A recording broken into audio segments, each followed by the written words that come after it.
مرنے والے کے لیے کون روتا ہے؟ الا ماشاء اللہ۔ اس لیے آج وقت ہے تیاری کرنے کا۔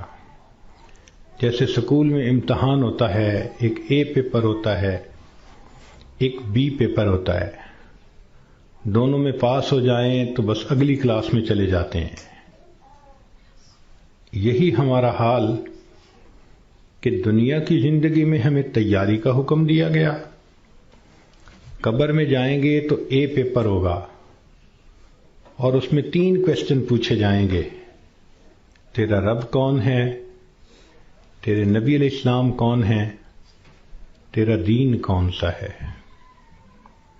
اور جب انسان قیامت کے دن اٹھے گا تو پھر اس کا بی پیپر لیا جائے گا، اور بی پیپر کے اندر 4 کویسچن ہوں گے۔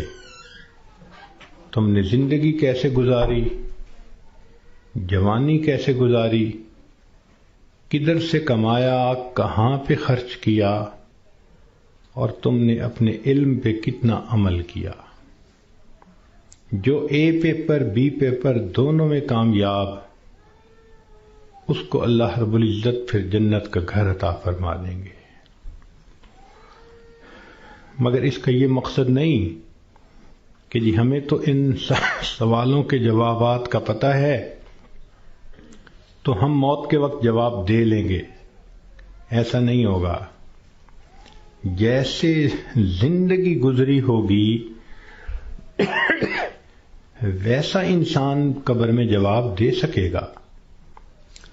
جس نے دنیا میں نمازیں نہ پڑھیں، جو بے پردہ پھرتی رہی، جس نے غیبت کی، لوگوں کے دل دکھائے، اللہ کی بندیوں کے لیے جو وبال جان بن کر پھرتی رہی، جب یہ قبر میں جائے گی تو یہ نہیں کہہ سکے گی کہ میرا دین اسلام ہے۔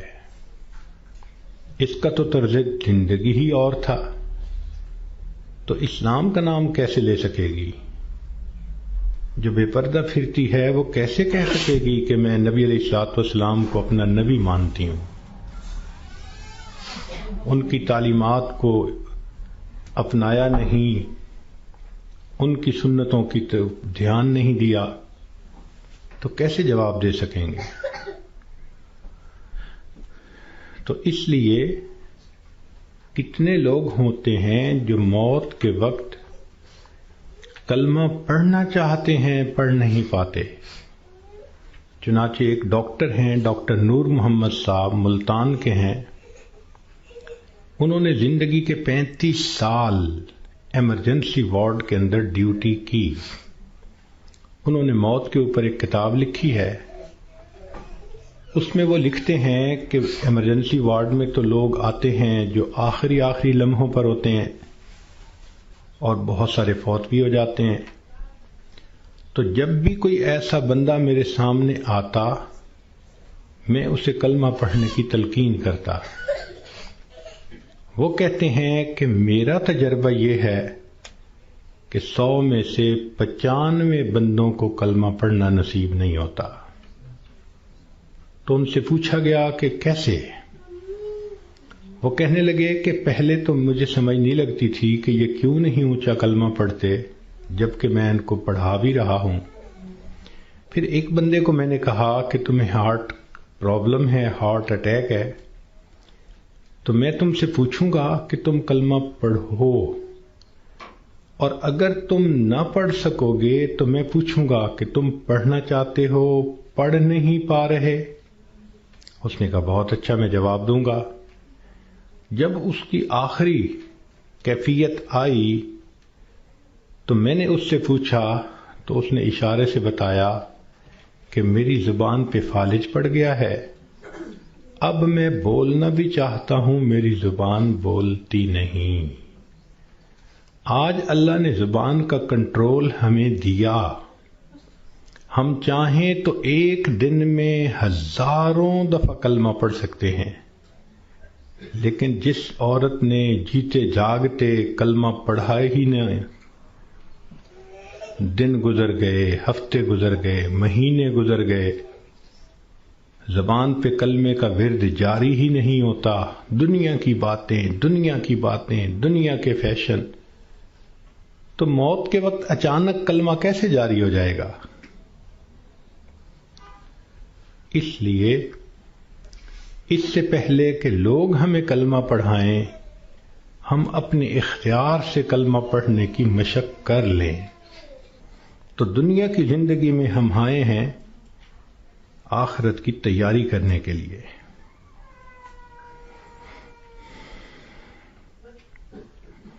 ہماری مثال ایسی ہے کہ جیسے ایک آدمی کا ویزا لگ چکا ہو اور وہ بورڈنگ پاس لے کر لاؤنج کے اندر پہنچ گیا ہو اور اپنی فلائٹ کے اناؤنس ہونے کا انتظار کر رہا ہو۔ ہم نے دیکھا کہ لاؤنج میں لوگ بیٹھے ہوتے ہیں، ایک فلائٹ اناؤنس ہوتی ہے، کچھ اٹھ کے چلے جاتے ہیں، پھر دوسری اناؤنس ہوتی ہے اور اٹھ کے چلے جاتے ہیں، نئے آتے رہتے ہیں اور یہ اٹھ کے جاتے رہتے ہیں۔ بالکل زندگی کا یہی معاملہ، نئے بچے پیدا ہوتے رہتے ہیں اور جو پہلے سے موجود ہیں وہ اس دنیا سے رخصت ہوتے رہتے ہیں۔ ہم سب کا موت کا ویزا لگ چکا، ہم لاؤنج میں ہیں، کب ہماری فلائٹ ہے یہ بھی ہمیں پتہ نہیں۔ نبی علیہ الصلوۃ والسلام نے ارشاد فرمایا، میری امت کی عمریں بین 70 و 60، 60 اور 70 کے درمیان ہوں گی، یعنی ایسا بھی ہوگا کہ کسی کی عمر 100 سال یا اس سے زیادہ، اور ایسا بھی ہوگا کہ کوئی پیدا ہوتے ہی بچہ مر جائے گا۔ تو جب اوسط نکالیں گے تو گراس ایوریج اس امت کی 60 سے 70 سال بنے گی۔ اب جن لوگوں کی زندگی ہے ہی 60 سے 70 سال، تو جو عورتیں 40 سے اوپر پہنچ گئیں وہ اپنی زندگی کے ظہر اثر کا وقت گزار رہی ہیں، اور ظہر اثر کے بعد پھر مغرب ہوتے ہوئے دیر نہیں لگا کرتی۔ ہم نے خود تجربہ کیا ہے کہ کئی کام اکٹھے ہوتے ہیں تو سوچتے ہیں کہ ہم چھٹی کے دن کریں گے، اور چھٹی کے دن جب صبح ہوتی ہے تو دل میں بڑا مان ہوتا ہے، لمبا دن پڑا ہے، کوئی بات نہیں۔ لیکن کام کرتے کرتے جب ظہر گزر جاتی ہے تو پھر بندے کو پینک کنڈیشن ہونی شروع ہو جاتی ہے۔ وہی بندہ جو تسلی میں تھا کہ لمبا دن پڑا ہے، اب ہاتھ پاؤں پھول رہے ہوتے ہیں اور وہ کہتا ہے جی دن تو نکل گیا، جلدی سے کام سمیٹو۔ تو جو 40-50 سے اوپر کی زندگی گزار رہی ہیں، اب وہ ظہر عصر کے وقت میں پہنچ گئیں، مغرب ہونے میں دیر نہیں لگا کرتی۔ اس لیے بہتر ہے کہ ہم موت سے پہلے موت کی تیاری کر لیں۔ اللہ رب العزت چاہتے ہیں تو بندے کو ڈاکٹر کے قدموں میں موت دے دیتے ہیں، اور اگر چاہتے ہیں تو بندے کے نام مردوں کی فہرست سے نکلوا دیتے ہیں۔ ہمارے ایک ڈاکٹر صاحب دوست تھے، وہ ایک ہاسپٹل کے ڈائریکٹر تھے، بڑے تھے، 300 بیڈ کا ہاسپٹل تھا۔ تو کہنے لگے کہ ایک مرتبہ میرے پاس لسٹ آئی ان مریضوں کی جو فوت ہو گئے، تو روزانہ میں سائن کرتا تھا تو وہ ڈیڈ باڈیز وارثوں کے حوالے کر دی جاتی تھی۔ تو میں سائن کرنے لگا تو میرے ذہن میں خیال آیا کہ میں ذرا ان کے چہرے تو دیکھ لوں۔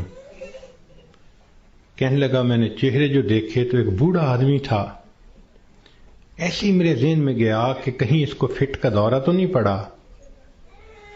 تو میں نے ٹیکا منگوایا اور انجیکشن اس کو لگا دیا۔ اللہ کی شان وہ اٹھ کے بیٹھ گیا۔ مردوں کی فہرست میں اس کا نام لکھا جا چکا ہے.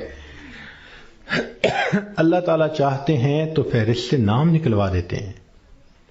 اور ایک اور ڈاکٹر صاحب کے بارے میں ہم جانتے ہیں